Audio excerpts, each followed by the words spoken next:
Bonjour et bienvenue dans ce volet consacré tout simplement aux nombres complexes, qui l'eût cru, mais surtout aux exercices sur les nombres complexes.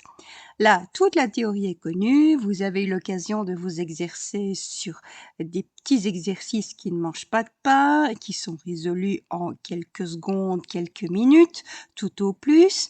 Donc ici, on commence vraiment les exercices types, c'est-à-dire, soyons très clairs, ceux qui risquent de se présenter à l'examen. En tout cas, du même type. Bon. Allez, go, c'est parti. Donc, premier exercice type qu'on peut vous demander, c'est de calculer une racine énième. J'illustre ça sur une racine cinquième.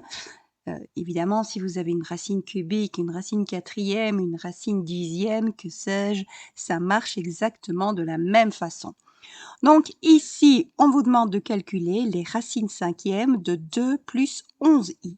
Alors, première chose à faire, c'est évidemment de prendre le nombre complexe 2 plus 11i, et je vous l'ai dit, dès qu'il y a un exercice un petit peu compliqué, il y a un systématisme à avoir, c'est d'écrire ce nombre complexe sous la formulation trigonométrique. Alors, on va y aller. Vous savez que vous prenez les parties réelles 2 et imaginaires privées du i, donc 11, vous élevez au carré, 2 au carré, 11 au carré, vous additionnez ces carrés, 4 plus 121, donc ça fait 125. Et ici, vous prenez tout simplement la racine carrée de ce nombre-là. Calculatrice, donc on ne fait pas ça à la main. Donc, on aura ici un module égal à 11,18. Alors, ici, on est gentil parce que vous avez des parties réelles et parties imaginaires privées du i qui sont positives. C'est-à-dire que votre argument va vivre dans le premier cadran. Je vous renvoie à la vidéo sur la formulation trigonométrique si vous avez des soucis par rapport à des signes opposés. Donc, si vous avez moins 2 plus 11i ou 2 moins 11i ou encore moins 2 moins 11i. Je vous rappelle que la calculatrice, elle aime beaucoup le premier cadran. Donc, je me situe ici dans le cadre de son plaisir. Alors, donc l'argument, il est déterminé par son cosinus et son sinus.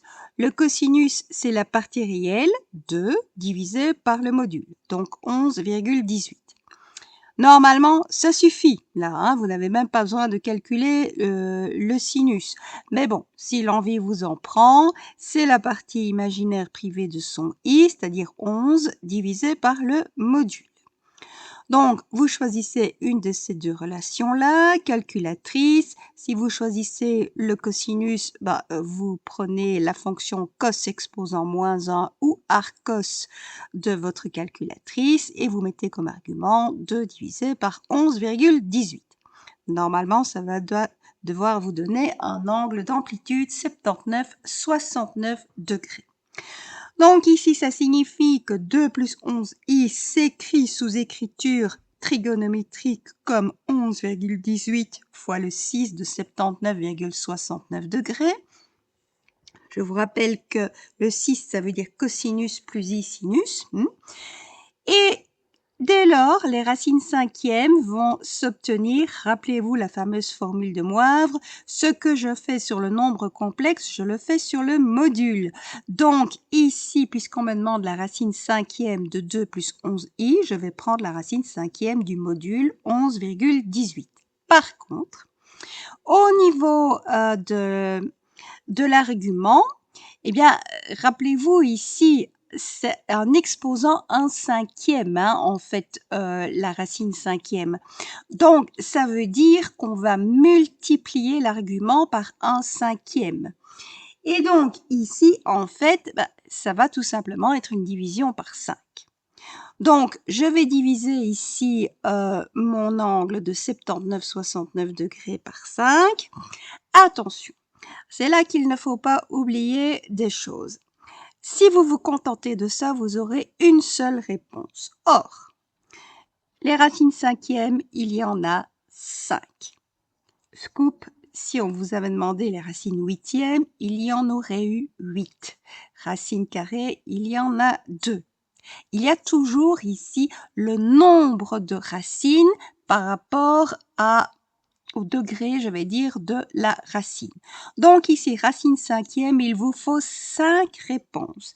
C'est pour ça que vous allez ajouter au 79 60 degrés, 69 degrés divisé par 5, vous allez ajouter un k qui est un entier, je vais vous expliquer ce qu'il vaut, et vous allez ajouter 360 degrés divisé par 5. Donc, on calcule tout ça. Hein, le 79,69 degrés divisé par 5, c'est 15,94 degrés. 360 degrés divisé par 5, c'est 72 degrés. Et la racine cinquième, c'est 1,62. Tout ça via la calculatrice. Donc, maintenant, c'est assez simple. Première valeur de k, c'est 0. Donc, vous remplacez k par 0, ce qui veut dire que vous avez uniquement 1,62 fois le 6 de 15,94 degrés. Alors, comment allez-vous calculer ça? Eh bien, calculatrice, de nouveau, hein, la calculette, elle va chauffer. Hein. C'est 1,62 fois le cosinus de 15,94 degrés. Faites ça à la calculette, ça va vous donner 1,56. Puis, vous mettez plus i, et la partie imaginaire, alors, va être relative au sinus. Donc, pour ça, vous calculez 1,62 fois le sinus de 15,94 degrés, ce qui va vous donner 0,46. Partie imaginaire, donc, il y a du i. Alors, k est un entier, je vous ai dit, et on doit avoir 5 racines cinquièmes. Ce qui veut dire que k va prendre les valeurs 0, 1, 2, 3 et 4. Automatiquement, ça va vous donner les 5 racines cinquièmes. Si jamais dans un moment de folie, vous preniez k est égal à 5, vous allez voir que vous allez retomber sur vos pattes en fait. Ça va vous donner la réponse ici pour k est égal à 0. Donc, vous le verrez très vite. Alors, donc on poursuit. K est égal à 1. Ça veut dire que vous avez un angle maintenant de 72 degrés plus 15,94, ce qui va vous donner, si je calcule bien, 87,94 degrés. Donc, on fait la même chose. 1,62 fois le cosinus de 87,94 degrés, ce qui vous donne 0,06. Et pour la partie imaginaire, 1,62 fois le sinus de 87,94 degrés et ça vous donne 1,62. Et on va faire ainsi pour toutes les valeurs de k. Je vous laisse ici arrêter la vidéo. J'espère d'ailleurs que vous l'avez fait depuis longtemps. Et que vous essayez alors de trouver la réponse que moi j'ai. Donc ici, pour k est égal à 2, ce n'est plus 72 degrés qu'on ajoute, mais 144, 144 à 15,94, voilà, donc ça va vous faire un angle évidemment, on va aller de plus en plus loin ici dans les amplitudes d'angle, et vous obtenez une réponse avec le cosinus de moins 1,52 avec le sinus de 0,56. Pour k est égal à 3, c'est 3 fois 72 degrés que vous ajoutez à 15,94 degrés. Et là, ça va vous donner moins 1 pour le cosinus, moins 1,28 pour le sinus. Et enfin, pour k est égal à 4, c'est 4 fois 72 degrés que vous ajoutez à 15,94 degrés. Et ça va vous donner 0,9 pour le cosinus, moins 1,34 pour le sinus. Alors, je vous ferai remarquer une chose, c'est que il y a une façon très simple de vérifier vos réponses. Attention, ce n'est pas une vérification à 100%, c'est-à-dire que si votre vérification est OK, ça ne vous assure pas que votre réponse est correcte, malheureusement. Par contre, si la vérification n'est pas OK, ça vous assure que votre réponse est fausse. Alors, donc, comment vérifie-t-on? Eh bien, on additionne tout simplement toutes les parties réelles et toutes les parties imaginaires. Et on va tomber sur 0. Et là, géométriquement, ça correspond à quelque chose. Voyez mes 5 racines cinquièmes ici, je les ai dessinées dans le plan complexe pour ne pas changer. Et vous voyez que ces 5 racines cinquièmes sont les sommets d'un pentagone régulier. Bon, attention, il y a certainement des petites erreurs d'arrondi ici puisque j'ai chaque fois gardé 2 chiffres après la virgule et pas plus, mais qu'importe. Donc, alors, à mon avis, à l'examen, vous n'aurez absolument pas le temps de vérifier ça. Par contre, chez vous, vous pouvez vérifier en prenant toutes les solutions qui sont des racines énièmes. Donc, si vous avez des racines cubiques, vous aurez 3 solutions.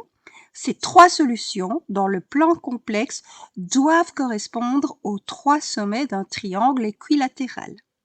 Si ce sont des racines quatrièmes, vous en aurez 4, et ces 4 racines correspondent dans le plan complexe aux 4 sommets d'un carré. 5, donc, ce sont les sommets d'un pentagone régulier. 6, les sommets d'un hexagone régulier, etc. Vous allez faire tous les polygones réguliers ici. Ça, je doute que vous ayez le temps à l'examen pour vérifier. Chez vous, c'est une autre histoire.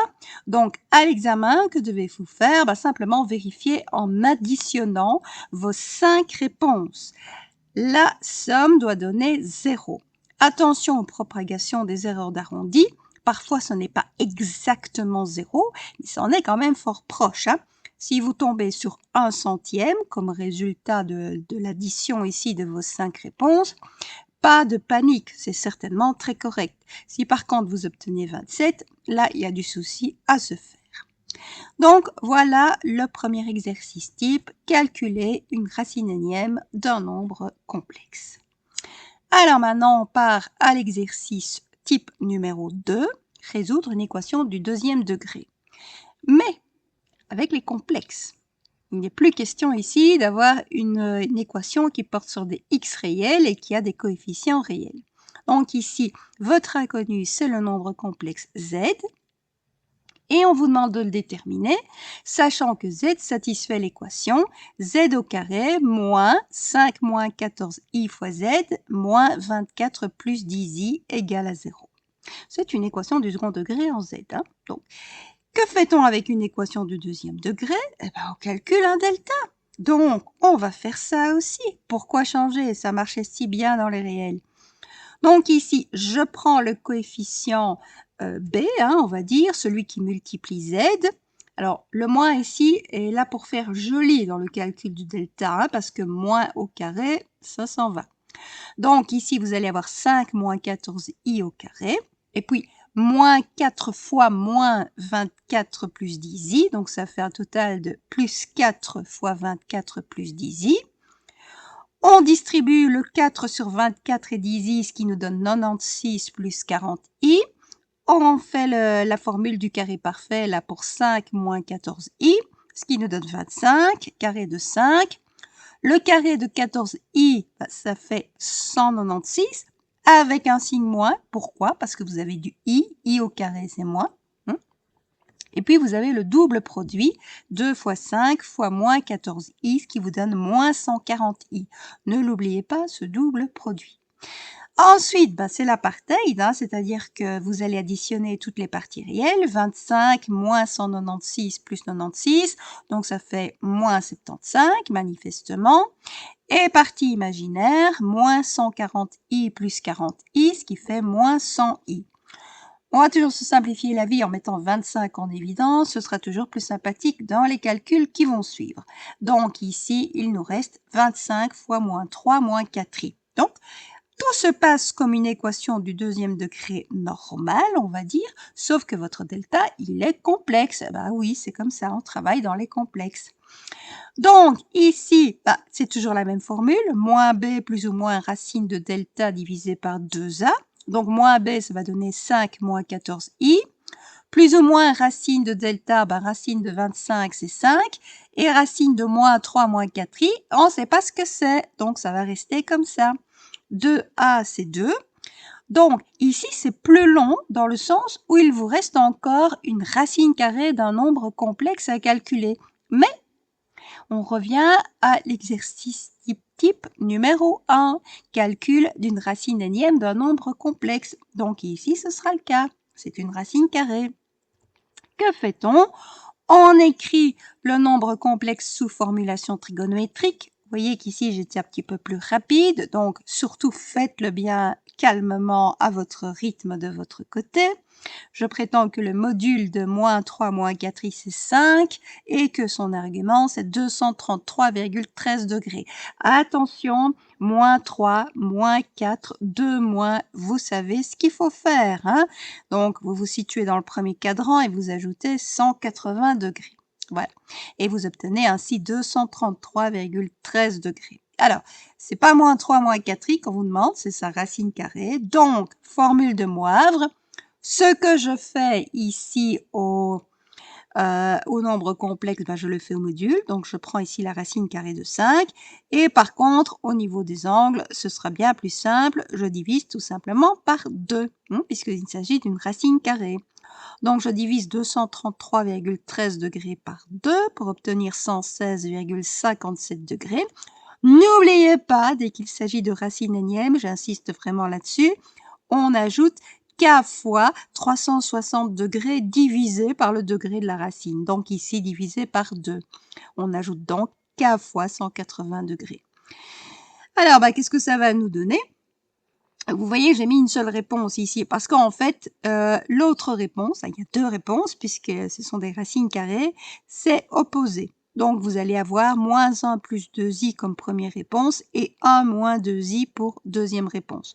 Ce qui veut dire que c'est absorbé par le plus ou moins ici dans votre formule qui vous donne le z. Alors, ça vaut toujours la peine, hein? Deux choses. Si vous avez ce genre d'exercice à l'examen, premièrement, vérifiez votre delta. S'il est faux au départ, forcément, c'est très mal parti. Et vous risquez de tomber sur des difficultés que l'examinateur n'a absolument pas prévues. Donc, vous risquez d'accroître la difficulté de l'exercice. Ce serait dommage.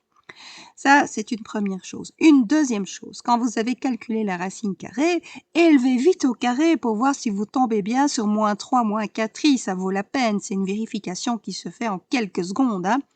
Donc, le double produit vous donne effectivement moins 4i. On est bien. Les carrés vous donnent 1 pour moins 1 au carré et moins 4 pour 2i au carré. 1 moins 4, c'est bien moins 3. Allez hop, c'est plié. On a une réponse qui est correcte. Maintenant qu'on a une réponse qui est correcte, vous remplacez la racine carrée par moins 1 plus 2i.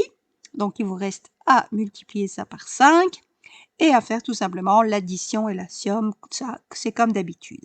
Et vous allez avoir deux solutions qui sont 5 moins 12i et moins 2i.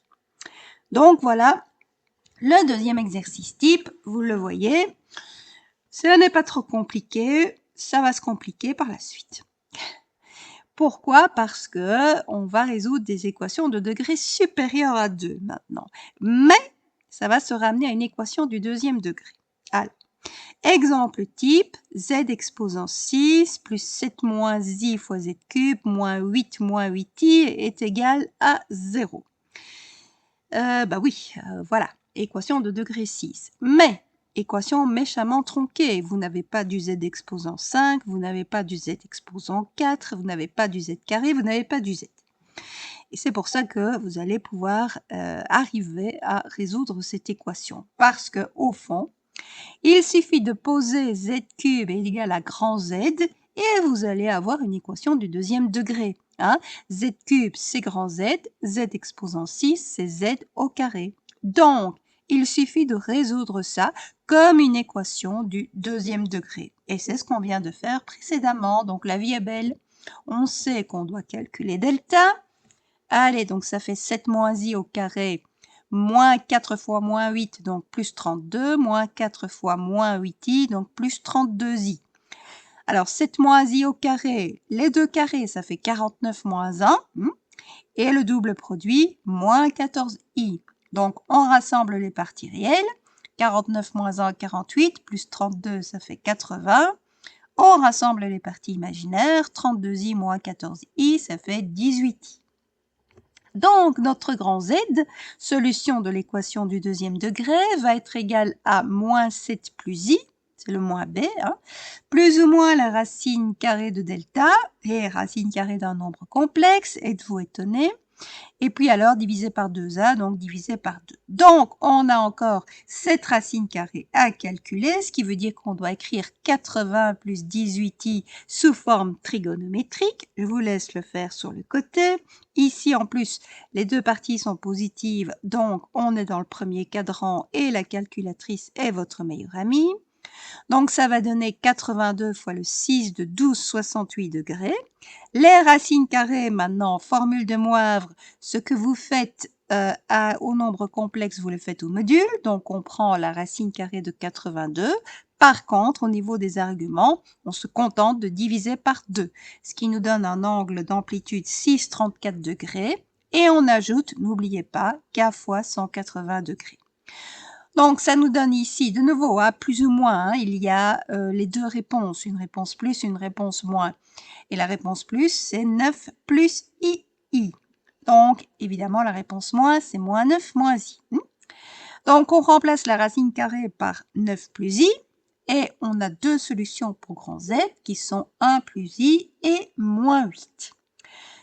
Ben oui, mais ça, c'est grand Z. Et ce qu'on vous demande, c'est petit z. Donc, z cube est égal à 1 plus i et z cube est égal à moins 8. Alors, d'abord, ici, si z cube est égal à 1 plus i et qu'on me demande petit z, ça veut dire tout simplement que je vais devoir rechercher les racines cubiques de 1 plus i. Et donc, d'abord, écrire 1 plus i sous forme trigonométrique. On en mange, pour ne pas dire autre chose, de la formulation trigonométrique. On en fait en permanence. Donc, ici, 1 plus i sous formulation trigonométrique, c'est racine carrée de 2 fois le 6 de 45 degrés. Racine cubique, ça donne la racine cubique de la racine carrée, de 2. Et l'angle, il est simplement divisé par 3, donc ça me donne 15 degrés, plus, on n'oublie pas, les 360 degrés divisé par 3, donc plus k fois 120 degrés. Donc ça, ce sont les trois solutions qui mènent à Z, et on peut les écrire en prenant sa calculette. K égale à 0 va donner 1,08 plus 0,9 fois i. K est égal à 1 va donner moins 0,79 plus 0,79 fois i. Et enfin, K est égal à 2. Trois solutions, racine cubique, d'accord? Donc, K est égal à 2 va donner moins 0,29 moins 1,08 fois i. En super vitesse, vous vérifiez que la somme des trois vous donne bien 0. Regardez ici, moins 0,79 moins 0,29, ça fait moins 1,08 qui va compenser le 1,08 à chaque fois. Donc, ma foi, la somme vaut bien 0. On peut avoir une certaine confiance dans ces réponses-là. Et en plus, je vous assure qu'elles sont correctes. Donc ça, c'est pour la première solution concernant grand Z. Et puis, il y a une deuxième solution concernant grand Z qui est moins 8. Donc, on écrit à nouveau moins 8 sous forme trigonométrique, ce qui donne 8 fois le 6 de 180 degrés. On recherche les racines cubiques. Donc, c'est la racine cubique de 8, c'est-à-dire de 2, et c'est l'angle de 180 degrés divisé par 3, 60 degrés, auquel on ajoute 360 degrés divisé par 3, donc ça fait 120 degrés. Et donc, ça va nous donner, pour k est égal à 0, 1 plus 1,73 fois i. Pour k est égal à 1 moins 2. Et là, c'est assez clair. C'est la seule solution qu'on avait à notre disposition si on n'avait pas eu les complexes. C'est la seule solution réelle. Et puis enfin, pour k est égal à 2, on a 1 moins 1,73 fois i. Donc, petit check rapide. Est-ce que la somme de ces trois solutions donne bien 0? Eh bien oui, donc on peut avoir une certaine confiance dans ces solutions-là. Donc, vous avez un total de 6 solutions, 3 plus 3. Pour petit z, c'est tout à fait normal. Il y a un théorème fondamental de l'algèbre qui est dû à un certain Gauss, qui vous dit que si vous avez une équation de degré n, vous allez avoir n solutions. Donc ici, si on avait du degré 27, on aurait eu 27 solutions. Ici, heureusement, on n'a que du degré 6, c'est déjà pas mal. Donc, on a ces 6 solutions-là. Il y en a 5 qui sont complexes et une qui est réelle. Donc, vous voyez, on a quand même beaucoup plus d'informations avec les nombres complexes. Alors, dernier exercice type, et après ça, vous serez parés, c'est résoudre une équation de degré 3. Donc, la voilà, z cube plus 4 moins 4i fois z carré, moins 4 plus 14i fois z, moins 16 plus 8i est égal à 0. Alors, si on ne vous donne pas d'informations supplémentaires, on est en train de vous jouer un sale tour parce que vous n'allez pas pouvoir résoudre cette équation. Donc, l'information supplémentaire, c'est qu'elle admet une solution réelle. Donc, je vous ai dit, Gauss nous dit, équation de degré 3, forcément, vous avez 3 solutions. D'accord? Mais ces 3 solutions peuvent être complexes, toutes les 3. Alors, ici, non, on nous dit, attention, il y en a une sur les 3 qui est purement réelle. Et ça va nous aider. Pourquoi? Parce que ça va nous permettre d'exploser ici l'équation en 2 parties.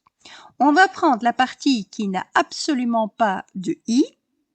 Alors, vous avez remarqué ici, j'ai remplacé z par x. C'est fait exprès, ça veut dire je cherche la solution réelle. En général, une inconnue réelle se note x, une inconnue complexe se note z. Donc ici, je prends uniquement ceux qui n'ont pas de i, c'est-à-dire x cube plus 4x carré moins 4x moins 16 égale à 0. Et puis je prends ceux qui ont du i, et comme ils ont tous du i, je peux enlever le i. Donc je vais avoir moins 4x carré moins 14x plus 8 égale à 0. Et ça, c'est parce que vous avez une solution réelle que vous pouvez faire ça. Vous ne pouvez pas le faire de manière générale. C'est vraiment parce qu'on vous dit solution réelle, je peux exploser mon équation en un système de 2 équations, dont, regardez, la deuxième est beaucoup plus simple. C'est une équation du deuxième degré qui porte sur x. Et ça, c'est facile. On calcule le delta, moins 14 au carré plus 16 fois 8, donc ça fait 324. C'est le carré de 18. Donc, nous avons 2 solutions pour x, à savoir moins 4 et 1 demi. Bon, 2 solutions pour x. Maintenant, on va les tester puisqu'on nous annonce une solution réelle. Ça veut dire qu'il y a une des 2 solutions qui n'est pas correcte. Alors, qui n'est pas correcte pourquoi? Parce que vous avez un système de 2 équations. Là, pour le moment, on a considéré la deuxième équation uniquement. Il est maintenant temps d'envisager la première équation. Et que fait-on? On remplace x par moins 4 dans cette première équation pour vérifier si on a bien une égalité à 0 ou pas. Et là, c'est le cas. Ça veut dire que x est égal à moins 4, c'est une bonne solution. Donc, on s'attend à ce que 1 demi ne soit pas solution puisqu'on nous annonce une solution réelle. Et de fait, si vous remplacez x par 1 demi dans la première équation, vous allez voir que vous n'allez pas avoir une égalité à 0. Donc, 1 demi, ce sera une solution à supprimer. Donc, ici, vous avez votre première solution qui est, maintenant je peux revenir à z, z est égal à moins 4. Et vous le savez bien depuis le secondaire, quand vous avez une équation de degré 3, si on vous donne une solution, vous pouvez avoir les 2 autres à travers une grille d'Horner. C'est ce que je vais faire. La voilà ma grille d'Horner. C'est pas parce qu'on a des complexes qu'Horner ne fonctionne pas. Donc, je vous ai mis ici les coefficients des différentes puissances de z, par ordre décroissant. Donc, devant le z cube, vous avez un 1. Devant le z carré, vous avez 4 moins 4i. Devant le z, vous avez moins 4 moins 14i. Et en termes indépendants, vous avez moins 16 plus 8i. Alors, vous savez comment ça marche, une grille d'Horner, vous mettez la solution que vous avez trouvée, donc ici c'est moins 4 dans la première colonne, vous abaissez le coefficient, le premier coefficient, c'est-à-dire le 1 ici, et puis on multiplie. Une fois moins 4, ça fait moins 4. Ce moins 4, on le reporte dans la troisième colonne. Et on a fait une addition au niveau de la troisième colonne. 4 moins 4i plus moins 4, ce qui va donner moins 4i. Cette réponse moins 4i, on la multiplie par moins 4, toujours multipliée par la solution, qui est appelée le pivot. Ça fait 16i. Donc, on reporte ce 16i dans l'avant-dernière colonne et on fait l'addition. Moins 4 moins 14i plus 16i, ce qui donne moins 4 plus 2i. Ce moins 4 plus 2i, on va le multiplier par moins 4, ce qui nous donne 16 moins 8i qu'on reporte dans la dernière colonne.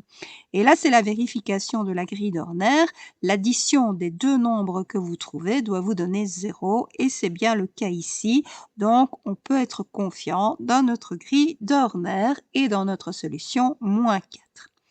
Alors, une fois qu'on a ça, on se concentre sur la dernière ligne de la grille de Horner qui nous donne l'équation du deuxième degré qu'il nous reste à résoudre.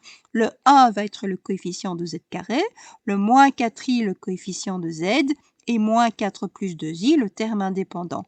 Donc, on est revenu à un exercice type très simple, équation du deuxième degré à résoudre. On calcule le delta, qui est égal ici à moins 8i, que j'écris sous forme trigonométrique comme 8 fois le 6 de 270 degrés, ce qui veut dire que la racine carrée de ça va me donner la racine carrée de 8 fois le 6 de 135 degrés à 4 fois 180 degrés près. Je calcule tout ça à la calculatrice et ça me donne à un plus ou moins près, moins 2 plus 2i. Donc, je peux avoir les deux solutions pour z très facilement maintenant par la même formule, moins b plus ou moins racine de delta divisé par 2a. Et ça va me donner moins 1 plus 3i et 1 plus i. Donc voilà, on a fait un petit peu le tour ici de ce qui vous attend. En tout cas, si vous maîtrisez ce genre d'exercice, vous allez maîtriser tout ce que M. Brigman va vous demander dans son cours d'électromagnétisme et qui va utiliser les nombres complexes. C'est un petit peu ici le but. Finalement, moi, je vais vous demander un petit peu plus, mais c'est normal. Qui peut le plus, peut le moins. Voilà, donc évidemment, on va faire des exercices ensemble. Bon, voilà, ça, ce sont des exercices types pour que vous ayez une trace quand même de ces exercices qui sont vraiment des standards, on va dire, de la théorie des nombres complexes. Voilà. Eh bien, je vous remercie pour votre attention et je vous dis à la prochaine.